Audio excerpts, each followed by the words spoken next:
tewali muyimbi yali ayimbidde ebbanga ttono nga Alien Skin n'abanga Alien Skin tekibangawo ba Abitex Bajjo bamaze okubalaga nti bo beefuuzi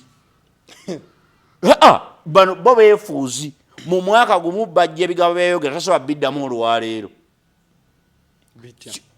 tekati teyalayirako najjayo ne Bayibuli n'agamba era ndayira era mujja kunzita era mu abapipa power era mu abaki olwaleero agamba amaanyi g'abantu lwaki bakozesa obwo obukodyo babukozesa kunafuya ba artist mu kutegeera ba artist bagwemu amaanyi miteriyo bwe luba oluyi lwali luyamba n'Abitex balumukuba otegedde naye lumuyambeko ategeke otegedde kyekugamba naye bamutegeke gundi Abitex engeri bamukuba oluyi kati naye bw'abaati bagamba nti oluyi lwe lwayamba oli kakati naye Abitex bamukuba oluyi sikyo oluyi lwe bamukuba kakati naye bajja amutegeke.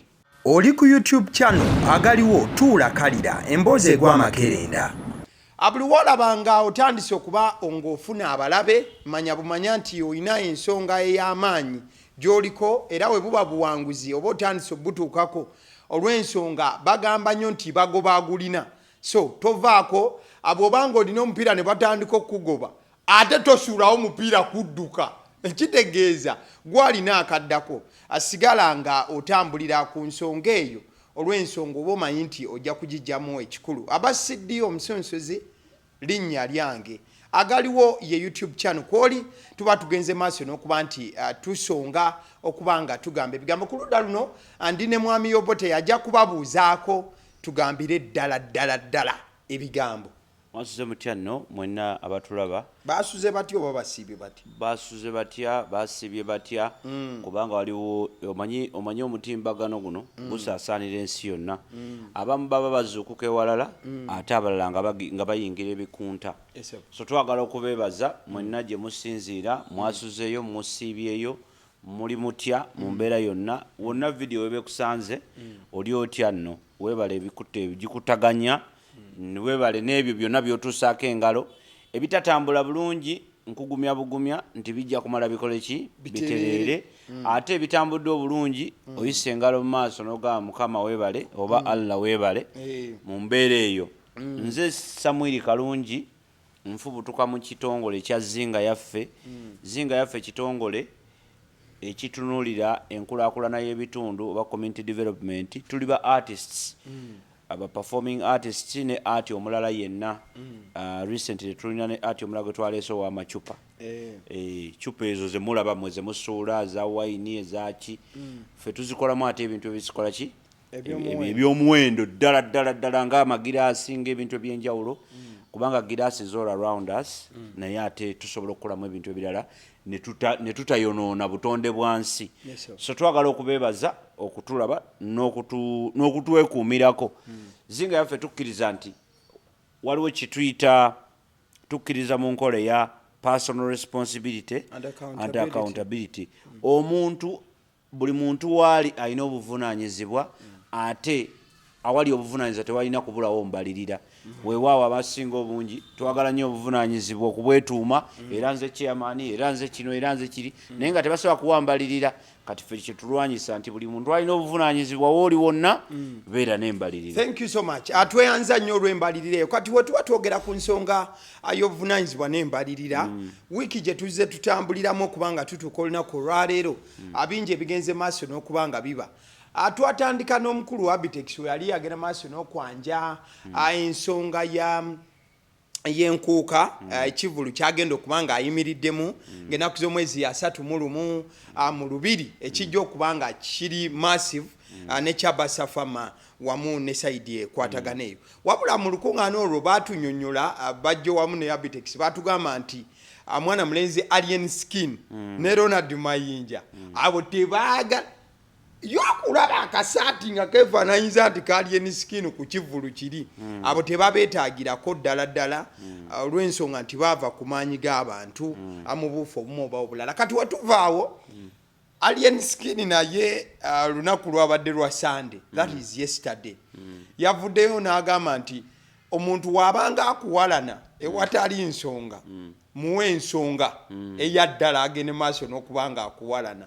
Enkwakyo festival gye ebadde ekuumiddwa ebbanga lyonna nga tehappeninga ojja kujjukira nti Abitex yali otegeka enkwakyo ne bafuna obutategeragana.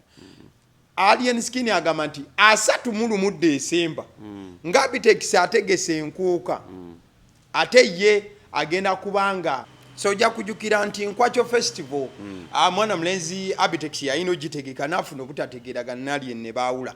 Kati mwana mulenzi Alien Skin agamba ng'ennaku z'omwezi 31 enkuuka lwegenda okubaayo naye aleese Nkwakyo festival. Nagamba ate ye genda kuba yalayisimuko. Jukira Abitex bagumu kitundu mu nkuuka. Kati yesuubira obeera mu 15,000 ba mutwalo eya Alien Skin. That agamba nje yaffe genda kuba yalayisimuko kulabisaamu wagwande yaso. So chichi wano chetulina, what's going on here? I think what is going on, if you are to ask me what is going on is we are dealing with omwaka guno oba si mwaka guno naye tudirinze nyo n'abantu abali fake for a long time. Abantu nakugamba ekimu ku bitusumbuwa lwe luzungu mu Uganda nti bagenda baluyisa nefuuka national language. Now bwe yafuuka national language ebintu ebisinga ne byetomera. Abantu ne beetuuma amannya, abamu beeyita baki, abantu ebitiibwa abantu ne beewa bingi. Mpulira Bajjo olumu yeeta na professor. Professor Alfonso. Kati Professor Alfonso nga tamanyi nakumanya what is professor, babanga tamanyi professor kitegeeza naye kati kyeyeyita. Abamu bagamba nti bo ba promoter and all that. Kakati tugende empola tusoke tutegeere nti bw'oyogera ku Alien Skin mbu tajja kuba ku nkuuka. Ani yabagamba nti enkuuka yesho yokka ebeereyo nga 31? Enkuuka anti yemu ku shezi singa okugazaawo abantu omwaka n'obayingiza. Yes. Okyogedde bulungi nti one of them. Era tewaliwo ekigambibwa nti bw'aba tayimbye ku nkuuka it's not tali important. Okyegedde ekyokubiri nammwe mukirabye nti abadde yeetaagisa okuyimba naye tagenda kuyimba olwa ego yammwe oba olw'empulira yammwe. That is why mumwogerako. Ontegedde bulungi nnyo. Gwe Alfonso ne mwami gundi ne mwami Abitex abe musinguzi bwe mudda ku TV z'eggwanga ne mutandika okujolonga Ronald Mayinja. Nze nakugamba nti Ronald Mayinja y'omu ku bayimbi ebintu bino byonna kwe bitambulira bayinza obutakitegeera. Omanyi gwe kyolina okutegeera nti bayinza obutakitegeera naye ensonga zino zonna z'olaba simanyimanyi g'abantu simanyi ani twala tugende zitambulira ku oyo musajja. Zitambulira ku Ronald Mayinja. Ronald Mayinja ye yatandika kyewandiise struggle mu bayimbi bonna mu Uganda. Ontegedde at least ab'omulembe guno va kubali abayimba ku gundi taliyo mutesa taliyo that regime. This new regime where nga kadonka mu agenze nga tulina kyewandiise band sebo kadonka mutagenda nga kadonka mu agenze gamba nti obanga kendedde nedda teyakendeera ngambe nga agenze okugenda kitegeeza regime. Regime eringa egenze nti omulembe ogwo nga gugenze. Ne tudda ku mulembe omulembe omupya ogwayingira mu band Eagles production, Diamonds production. Kubanga Eagles production eva mu Diamonds production. Mwami Kato omugenzi Kato tabera mwami omulongo Kato omugenzi. Kubanga Diamonds production yevamu Eagles production. Kati Eagles production yevamu Cream production gundi New Eagles evamu gundi waliwo endalawe yavamu. So until today.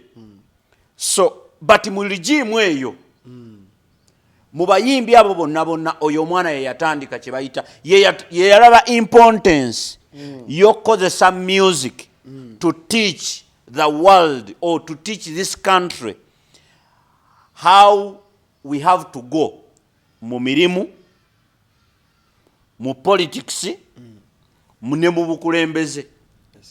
Oyo ye muyimbi yekka. Ekyo oli akinako obukakafu obulala obusingaawo abuleeta abuteeka liki abuteekewo. At least he was popular. Kuba waliwo n'abantu abalala bayinza okuyimba, yes, naye nga it's not that popular. Yali wa muzinzi nnyo. Yali wa muzinzi nnyo nti he used his popularity to add value on society. Much as there were so many other artists abali abamaanyi who did not, and yet they had all the energies to do so, but they said no way. Ochekere bulungi nnyo kyovula baye yajja n'agamba ani agula ensi kuba tugitunda. Bannange twagala tuli ku bunkenke eno ne luno limba simagenda wakubbe nawe yes mukole nnyo okugamba. He had so many and for me I used to listen to many of them. Komo kwerekange yalemwa. Komo kwerabange yalemwa. Those are all hit songs and they were songs that made sense to society. Yayimba nnyo love oyo kyali. Love yajimbako, but it was not his thing. So bwe tuba twogera ku struggle n'amaanyi g'abantu, Leonard Mayinja is one of those. It does not matter oba gwe mwami musinguzi Abitex, obwongo bwo tebukiraba, oba tokiraba, oba tokifiiringa, oba tomwagala at that level. Ekyo kyensinga okufaako by the way. Si bino bye twogerako bino, simanyi tagenda kuyimba ku nkuuka and all that. Enkuuka is not the only show. Wabayo shows nyingi ontegede bulungi nnyo. Ebyo si bye bikulu. Ekikulu kya positioning. Nakugamba nti ba artist oba bannabitone tulina okuba positioning obulungi. Era gwe tosanyukira munno nga bamupositioninze bubi. You are not tolowooza nti nno bwe bazze ne beefuulira Leonard Mayinja eyatandika struggle ne bamwefuulira essaawa ne bamufuula nti ate mulabe wa struggle.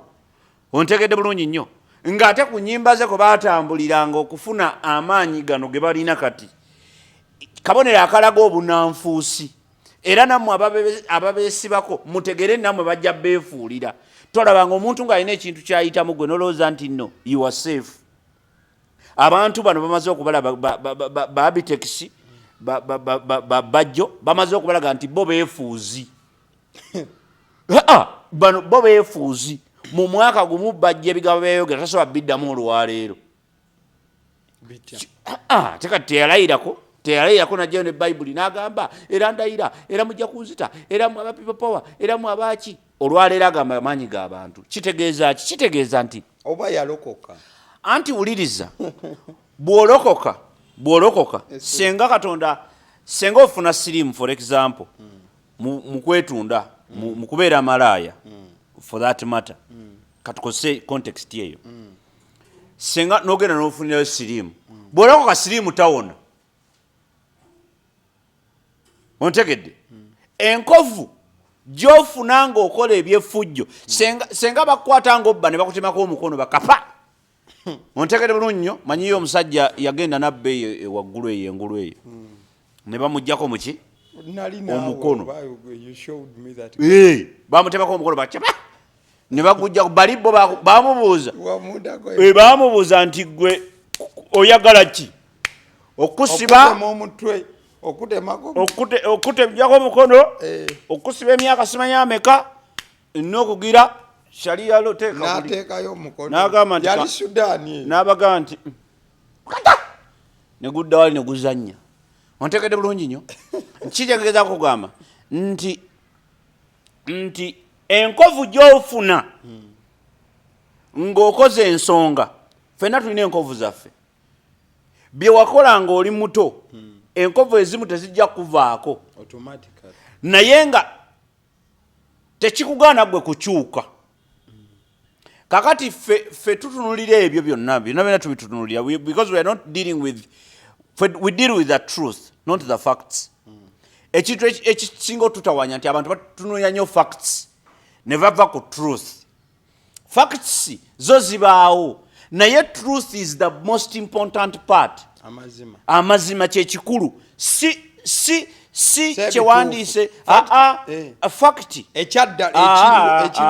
fact fact girabe nga bujulizi. Ontegedde obujulizi sige mazima. Otegedde obujulizi sige mazima. Otegedde bulungi amazima gabaawo n'obujulizi bukola ki bubaawo. Era obujulizi busobola okubeera nga bukusiba naye nga amazima sigwe walyonoona. Osobola kubanga watta nga sigwe watta naye nga obujulizi bwonna bulaga ggwe nti waliwo kubanga omuntu afudde ate bakusanze wennyini waafiiridde ne bagaba obujulizi bwe bukola ki bwe busooka. Obwokubiri wamukutteko mu kukankana bagenda okukebera DNA prints zo ze ziriwo n'omusaayi gulina ku ngalo obwo bwonna buki bujulizi. Kyovula nti poliisi bekwata ekugamba you have a right to stay silent kubanga byonna byoyogeraawo bisobola okuteekebwako nti n'omusajja bwe twamukutte yagambye laba embwa zino.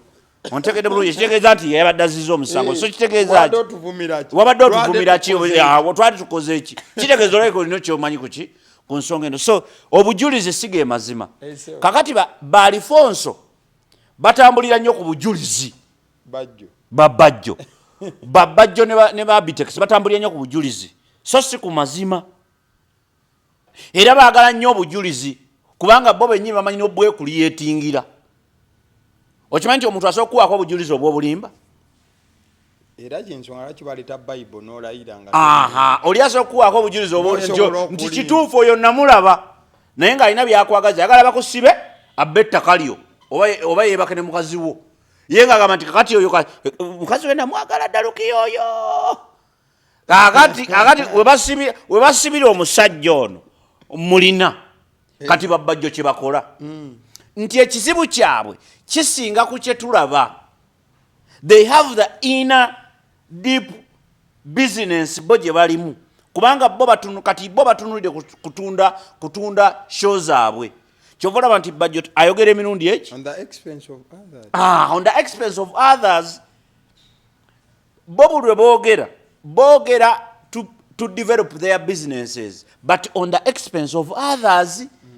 Bwe bamanya nti nno kakati tusobola okukwata mayinja ono ne tumufuula obuugi naye nga tuyisizaawo gundi Abitex promotions nga tuyisizaawo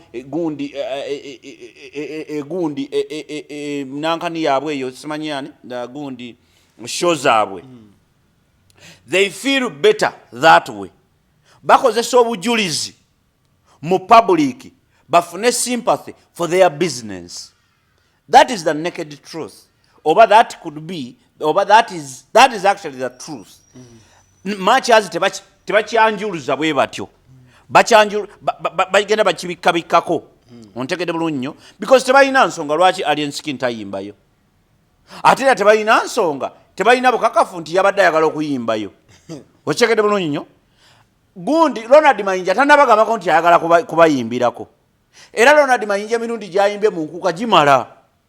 Ontegedde teyeetaaga kuyimbayo for that matter.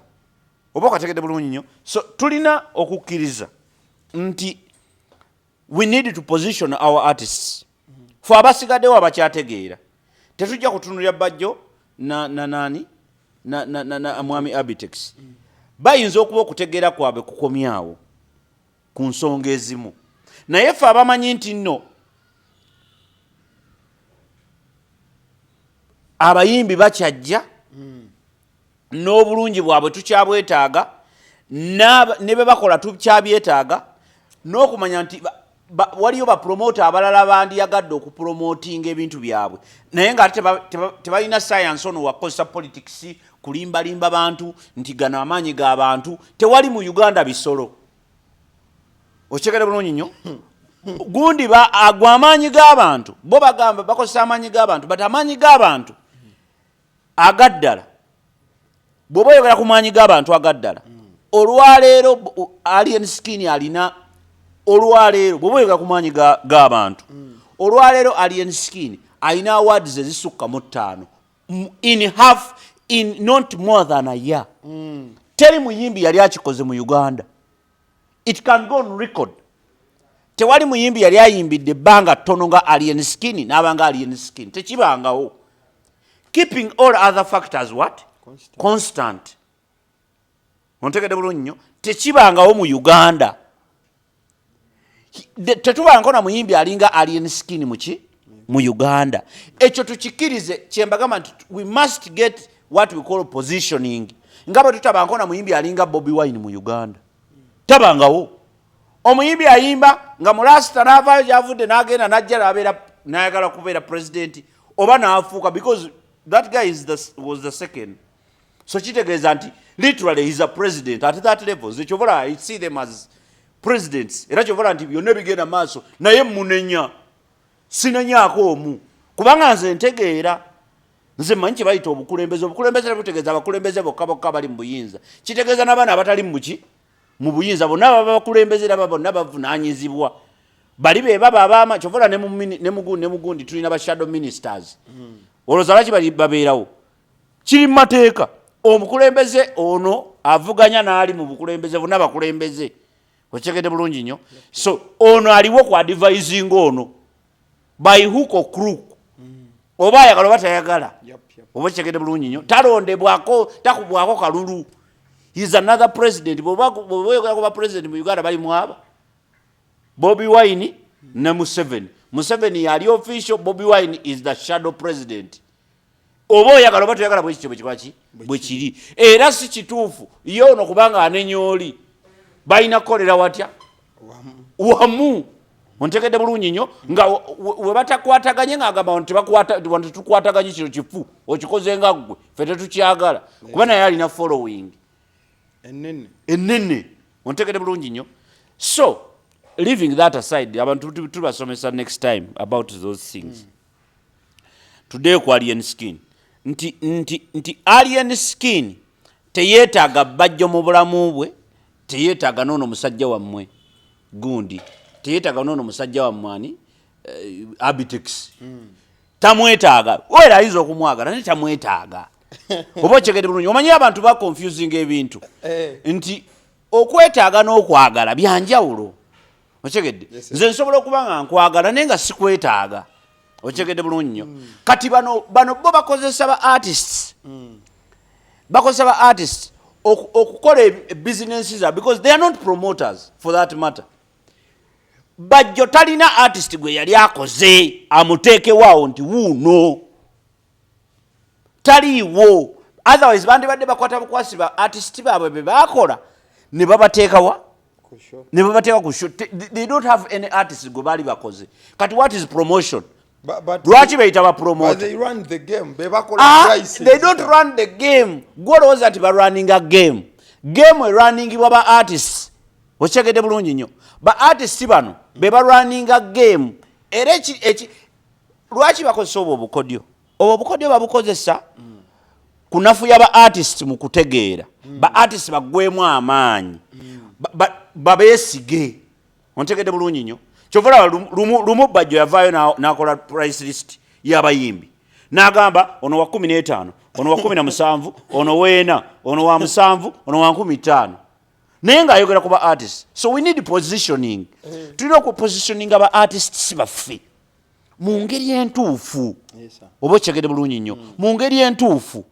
Bajjo tolina audacity yadde akatandikirwako akatono okwogera ku Ronald Mayinja tolina kye wamuteekamu tokkirizibwa na kumwogerako. Abitex tolina yadde akatono akasembayo okwogera ku Ronald Mayinja tolina kye wali omutaddemu okufuuka Ronald Mayinja ne baabategekanga. Wuliriza okutegeka gw'oli musituzi wa mizindaalo kitegeeza oli kivulu promoter ontegedde bulungi nnyo gwe tomutegeka yamugamba nti because what is first kuyimba oba kutegeka kyekisooka kuyimba oba kutegeka bwe kuba nga kuyimba kutegeka kwe kusooka antegeke oba akutegeke oba Abitex abe promotions Abitex ategeke Alfonso kanjogereo siba mukwano kanjogereo betegeke kano kali off script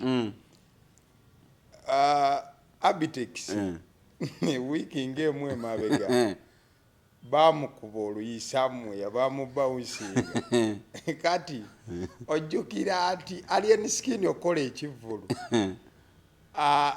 Palaso yakuba alien skin MP Palaso yakuba alien skin MP Abitex najja n'ategeka ani alien skin kuba alien skin baali bamukubye MP kati omanyi Bible egamba kati lidako kati webakubye Abitex MP champion gudo n'agamba jangu Abitex nange nkutegeke bakukubye Anche nkugamba nti kyekiki nali nkugamba luli nakugambako wano olulala abantu abo bali bawaana gundi mbutaba nga beewaana simanyi oluyi lwe lwayamba alien skin let me tell you bwe luba oluyi lwali luyamba n'Abitex baalumukuba okyegedde naye lumuyambeko ategeke okyegedde kyekugamba naye bamutegeke gundi Abitex engeri bamukuba oluyi kati naye bw'abaati bagamba nti oluyi lwe lwayamba oli kakati naye Abitex bamukuba oluyi sikyo oluyi lwe bamukuba kakati naye bajja amutegeke amutwale ku Freedom City bajja kuba akalanga kagamba oluvannyuma lw'oluyisinzigo lwakubirwa Abitex tumukutuusaako.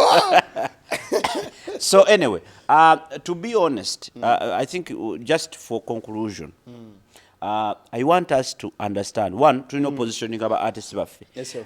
Abantu bano bonna abanyoomoola ba artist gwe tosobola kugamba nti maanyi g'abantu ekyafuula oyo musajja gundi Abitex ani alien skin ekyamufuula kyali maanyi g'abantu amaanyi g'abantu tegategeeza bo beboogera ebya politics waabwe owa gundi owa National Unity Platform amaanyi g'abantu ge gano gennyini amatuufu ge tuliko nti omusajja alien skin yatandika okuyimba last year I mean this year ayina award ezisukka mwezi in many categories ontegedde bulungi nnyo mu mwaka guno gwennyini gwe twogereramu anti uliza mu mwaka guno gwennyini njogera ku awards ontegedde mu mwaka guno gwennyini gwe twogereramu ati nange ze mbadde njogerako tugende maaso nesho omwaka guno gwennyini gwe twogereramu oyo omwana mwe yajjira alien skin naye ebintu byakoze tebikola ki tebibanga wakati kakati n'olwekyo tubeere just respectful tupositioningere ba artist baffe naffe tubeereyo n'abasajja abaakabi okyegedde tulebe kukozesa nnyo mitima mibi tukaddiye ng'obwavu bukyatuluma waliwo abantu abali mu business nga bandibadde baawummula dda nga kati bawe b'amagezi naye era nabo era bakyalwana okunoonya 15,000 olwanyisa otya omuvubuka atanayimbira yadde omwaka ogumu okyegedde naye nga gw'olwanyisa oba okategeera kengezaako okugamba nti tosobola kulwanyisa muntu nga alien skin nga gwe Abitex Abitex ayina ekiruyi kye anti wuliriza bino si bya kiruyi nakubuulira when we come to business ebyebiruyi bivaawo ne tumiininga business okyegedde bw'oba okola yafuna ekiruyi n'asazaamu teyafuna kiruyi it was professional yababugamba mu sente ziruwa engeri gye yasazaamu ekivulu kino yali very professional teyali ku kiruyi yali ku business sente ziruwa ng'olyagala kutegeka muntu nga tomusasudde oyinza otegeka omuntu nga tomusasudde okyegedde nina akantu kakatikkiro kano kankayiseewo katono nnyo I loved it so much abakazi b'e Kampala balinga omuyimbi alien skin tebaagala kirala kyonna baagala ssente tetwagala kulira kintu kyonna abakazi b'e Kampala baagala ssente ebyo ebigambo abyogera ddi abyogera amugamba abyogera agamba Abitex leeta ssente tukole oba okategedde bulungi bring money and we do what and we work oli tayagala kuleeta ssente kati embeera awo weekolaki weeva so kikyengezaako kugamba bantu nti mukkiriziganye oba tukkiriziganye ba artist tulina obba positioning obulungi ba artist bano abantu abamu nga ba Alfonso ne ba Abitex kwe balya naye bo balowooza nti okubalwanyisa kyekijja obbaliisa ssente temugenda season y'okumanyira ba artist yaweddeko eyo season yagenze nga season bwe zigenda nti yensenene yajja n'egenda kakati season y'okumanyira ba artist nga mubatiisatiisa ne mubakozesa bye mwagala eyo season yakoze eki yagenze enough is enough mulekerawo okukozesa ba artists nga mwagala bakozesa nga mulowooza bannabitone mulowooza nti bo si bantu kubanga mwagala obbate gwe kiki ekisooka kuntegeka oba kuyimba bw'oba mulowooza nti okutegeka kwe kusinga mutegeke mugende tebalina waabwe tebalina bantu baabwe waka waabwe gye basula kwata mukyala wo mutegeke kwata abaana bo bategeke anti otegeka nnyo tegeka abaana bo tegeka mukyala wo tegeka bano ba artist you have not contributed anything to artists what you are doing is you are just squeezing them and getting a lot out of them and disrespecting them after okitegedde bulungi nnyo olwedde abayimbi ne ba artists ab'ekikulu ekyo mubateekamu kitono ne mubajjamu kingi ate bumala obajjamu ekingi bwe boogerako ne mubafuula ababi nalabye Abitex ng'agamba nti alien skin alina empisa embi and all that gwe empisa embi ozipimira ku ki kubutakutegeeragana naawe bwe sitategeeragana naawe kitegeeza nina empisa embi okitegedde bulungi anti empisa embi yamuyiira bizinensi bizinensi gwe kikyoyita bizinensi gwe oyagala kuyiwa yange naye yali amuyiire yiye because yali amuyita ku nkwakyo festival tonnamusaso kati gwotanaba kusasula omulango otya abo abaana boonoonye bizinensi ya music ne bagikuba ku ttaka oyo Abitex oyo gundi ani ono musajja wa mwani Alfonso Bajjo yalanga kireva je nga alien skin aliwa ali bweru ali Dubai ayimba ontegedde ono nakola business olanga otya omuyimbi nga oyitidde mu kampani ya muno Fangoni kuba yagamba nti Fangoni Forest presents eyo gundi eddogo lyafuluka concert kyokka ebyo abikola nannyini Fangoni takola ki taliiwo tabirinaako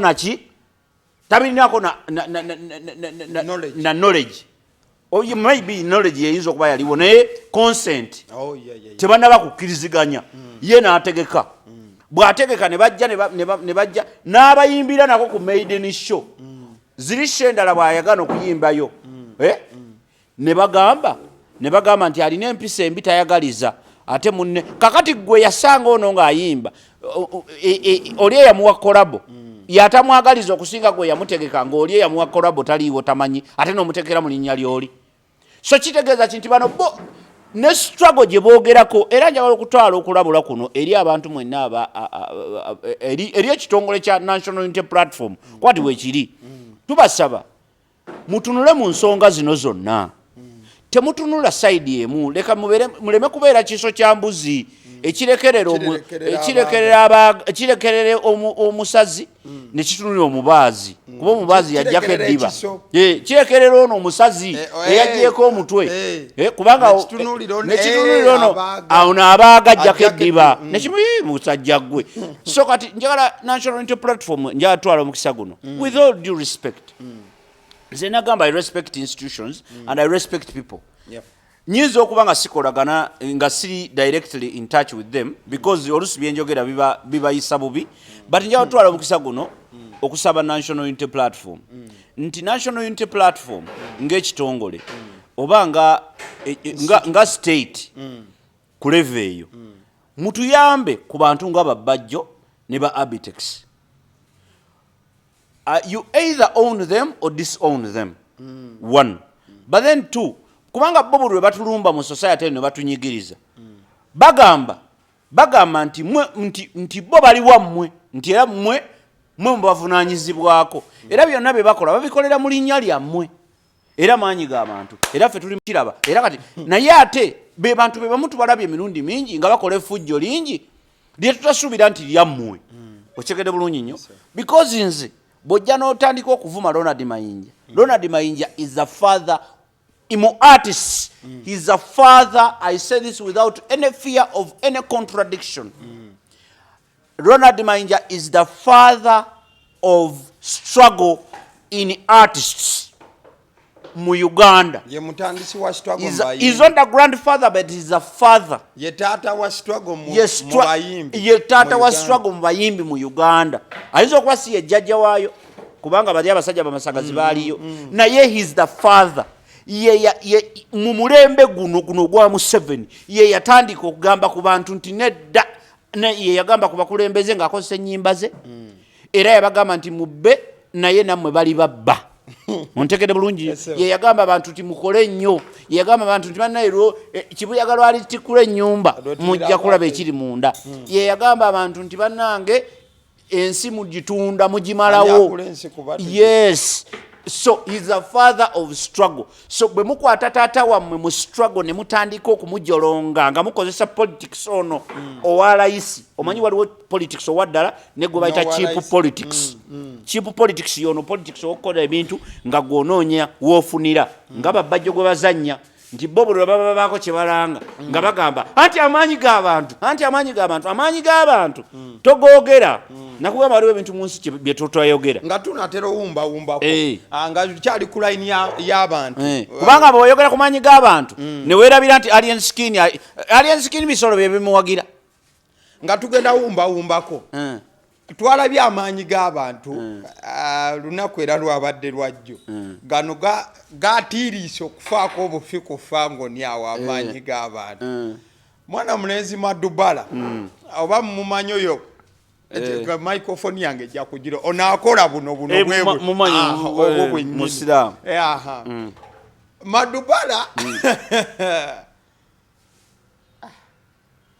Madhubala yazze ku fangoni ayina ne munne gwe yazze naye ng'aliye ni sikini ali awo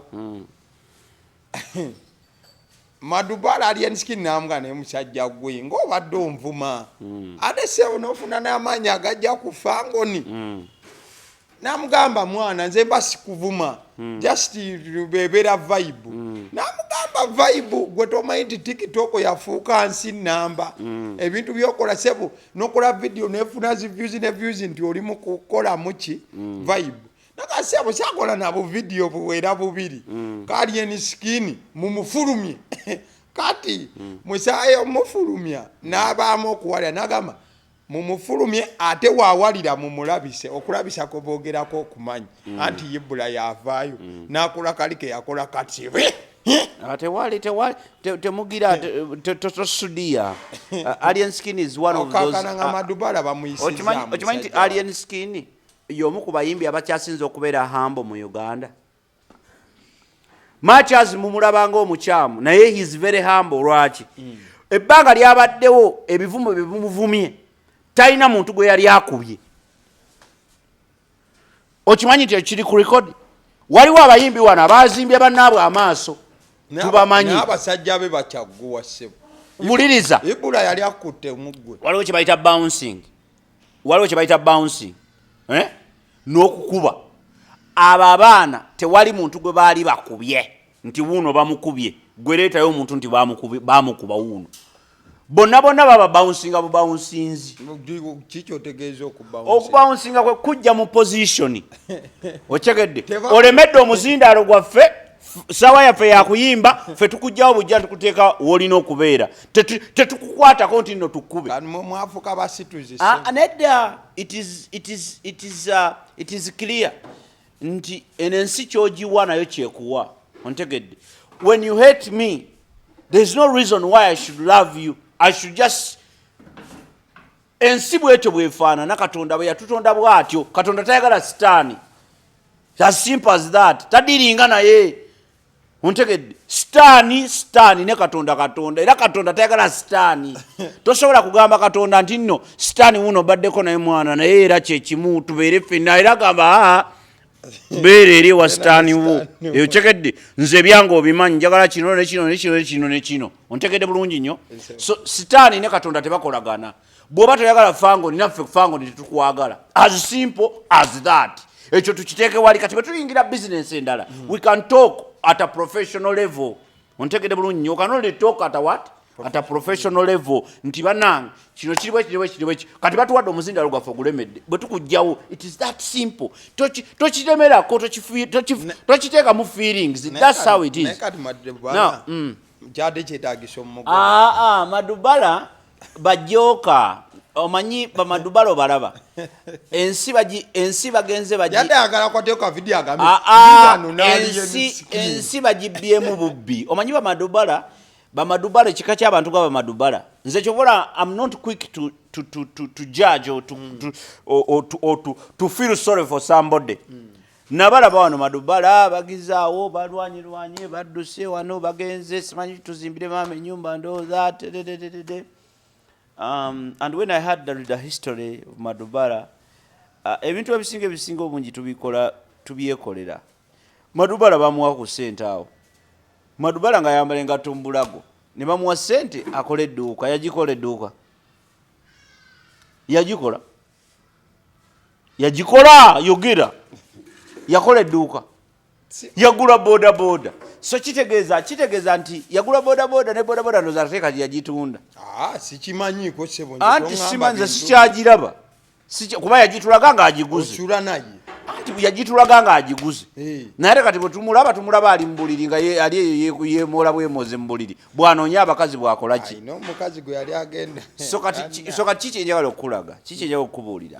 Nti Bamadhubala ekika ky'abantu nga Bamadhubala, not Madhubala per se, but ekika ky'abantu nga Bamadhubala, they want a lot from this country, yet they have given so little to this country. In fact, they have taken a lot from the country.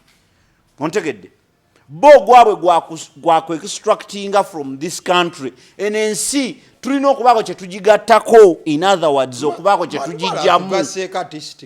Obuliriza enensi tulina okubaako kye tugigatta bw'aba tugasseeko that's good.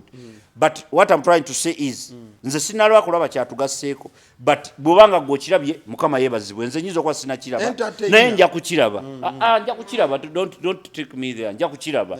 So kitegeezaako okugamba ate tutegeerera kumu. Nze nagamba si nze nsinga okutegeera, tetutegeerera kumu. Gwoyinza okuba kyolabye nze sinakiraba nga gw'otegedde nnyo okunsinga. So kitegeezaako okulaga nti nze okusinga ndabye nnyo abantu mu Uganda abantu mugijjemu kinene okusinga kyetukoze kye mugiwadde. Nsaba Bannayuganda mwenna buli omu waali eno message yamwe mwenna nti mubeeko kye mugatta ku Uganda. Kakati nammwe mulyoke mubeeko kye mugikola ki kye mugifunamu. Naye bwe munaayagala okugifunamu obufunyi nga Bajjo ne Abitex kye bakola kibi, kubanga mutandika okudeveloping emitima emibi eri bannammwe. Lwaki bo bateekako kinene mwe ne mujjako bujja. Ontegedde bulungi nnyo. Omusajja nga Ronald Mayinja, he has added a lot ku music industry. He has added a lot. He's the father of struggle mu Uganda. You told me that already. Kakati tetusobola kubanga tumunyoma essaawa zino nga tewanaayitawo na myaka giwera 10. Nze ndi ku Madhubala yonavudde. Anti wuliriza, anti ngezaako okulaga kati nkulaga abantu abalinga Madhubala. Kakati toyasobola kwawula mwami Bajjo, mwami gundi ani mwami ani gundi Abitex ku Madhubala. Lwaki bonna bafaanagana? They want a lot from this country naye nga ate bagiwadde ekitono. Nze sirabangako kifaananyi kya alien skin ng'ali waani ng'ali wa Bajjo waka. Ontegedde sikirabangako, naye ate ndaba video nyingi nga Bajjo yali ewaali skin. Kitegeeza ki nti bo buli wabalaba ekyokulya we badduka. Ontegedde bulungi nnyo. Sirabangako kifaananyi n'ekimu nga alien skin ali ewaani ali ewa Abitex ewaka. Naye ate ndabye ku bifaananyi bya alien skin, ndabye ku bifaananyi bya Abitex bingi ng'ali ku fangoni. Oba ontegedde bulungi nnyo. so kitegeeza ki nti tulowooze nnyo ku kiki tugatta ku bantu gwe nze sikuyitangako nze nayimba music wange gwe nojja okyegedde sikuyitangako kati ate lwaki gwe ojja mu kamera n'ogamba oyo alina empisa ebi tajja kuyimba siba yayafuna emitwalo 15 emitwalo 3 and all that rate card y'omuyimbi tedeterminingibwa Abitex rate card omuyimbi asobola noyimbira obwerere ffe tuli ba artist art is priceless ekyo kanki busomesa mu kitegeere mwami Bajjo ne mwami Abitex art is priceless art taina muwendo you can sell art at any price osobola okutunda osobola n'okuwaayo art ku bwerere ontegedde kubanga ali priceless ate tusobola n'omutunda biliyoni 100 tuyinza n'omutundira ku mitwalo aga nyinza n'okuyimbirako ku bwerere sobola n'okuyimbira ku mitwalo 2 nsobola n'okuyimbira ku 10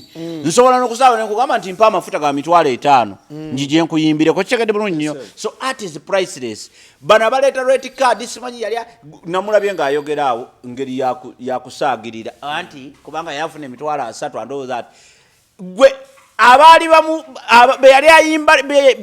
be yali ayimbira ebiseera ebyo zezo sente ze baali bamuwa naawe ze wamuwa ze zaali zimusaana ate ne bwe yavaawo ze bamuwa ze zimusaana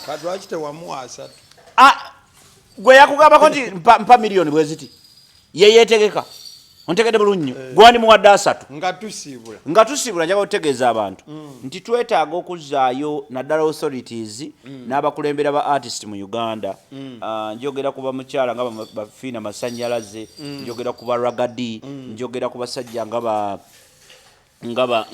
njogera ku wuma njogera ku National Cultural Forum Uganda National Musicians Federation ya Mwami Kenzo nti tuleme kwegaana abayimbi ebyo biveeko ebyo si bikulu era bye byali babagirisa naye kikyenjagala bagamba nti ekikulu kati obudde buno kuba era babikola nga baagala ssente naye ekikulu ku budde buno we need to position ourselves well ba artists baffe tubapositioninge bulungi ontegedde ebitongole bino byonna biveeyo ku mbeera eno egenda maaso fe we are not worried I'm not worried personally obanga omuwagizi wa Alien Skin at one point siri worried nti tagenda kuyimba kunkuuka that's not my worry my worry is people like Alien are still coming kati bwe banajja nga tulina abantu nga ba Alfonso ne ba Abitex walinya kwesa lya Bajjo ya Alfonso anti Alfonso mukasa anti lyenjagala nti nkati abantu nga ba Alfonso nga bakyaliwo we are going to cripple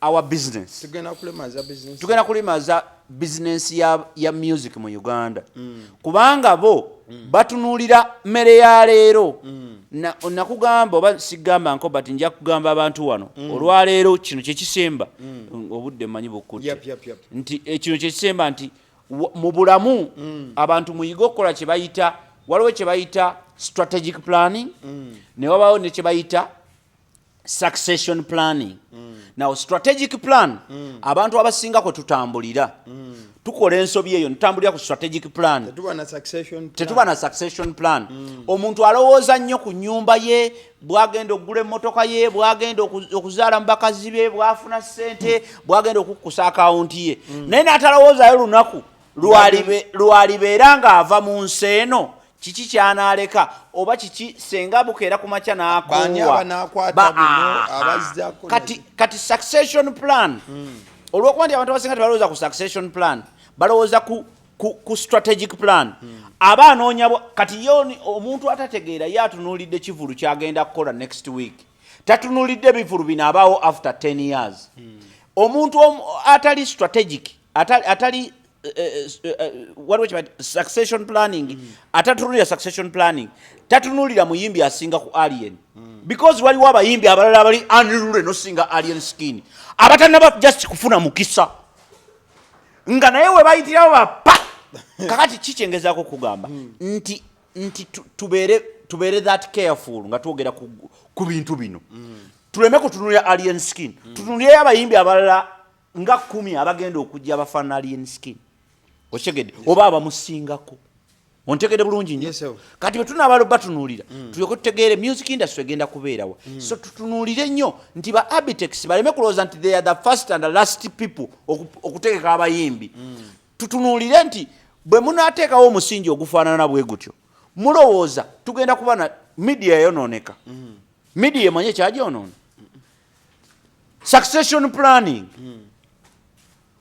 gundi omusajja gwe bayita omukazi gwe bayita tuli mu kumaliza mbadde kano kekasema leo oba kwogero bankaleke but nkugamba nti media ekyagyonoona okimanyi abantu tebalowooza ku succession plan balowoozanga ku strategic what oli alowooza ku show ye bwenanyuma talowooza nti show yange eno bweneyitawo kiki kyengira katulina eseza omuto tetukyalinayo muntu mulala alina w'abaana okitegedde fena twakola gwe tulaba akaddiye yawummula tetukyalina programu z'abaana bato kyova olaba nti kati aba champion gudo programu gyetulina ez'abato z'aba champion gudo bali anirule nze mbalaba ku tiktok okwo abaana tebakyegomba by'abaana bato begomba by'abantu bakulu omwana n'olaba akaana akato nga keemoola kati abasiddi omusuuzuzi lyerinnya lyange ambadde ne mwami Obote agaliwo YouTube channel mweraba thank you so much abantu wae tojerabira eri opposite ne orthodox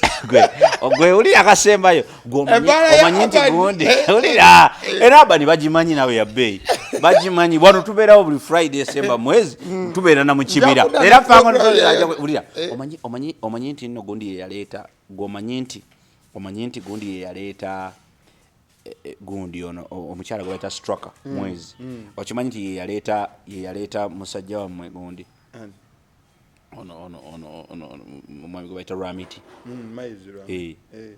Straka mwezi ye yaintroducinga Rwamiti yamuintroducinga nga amusakira amawulire mu programu ye yamuintroducinga kitegeeza namunakyalinga bulungi era Rwamiti omulabi akoze bulungi Rwamiti aleesaani kale mwe baji banayi so succession plan kubeera bulungi ne succession plan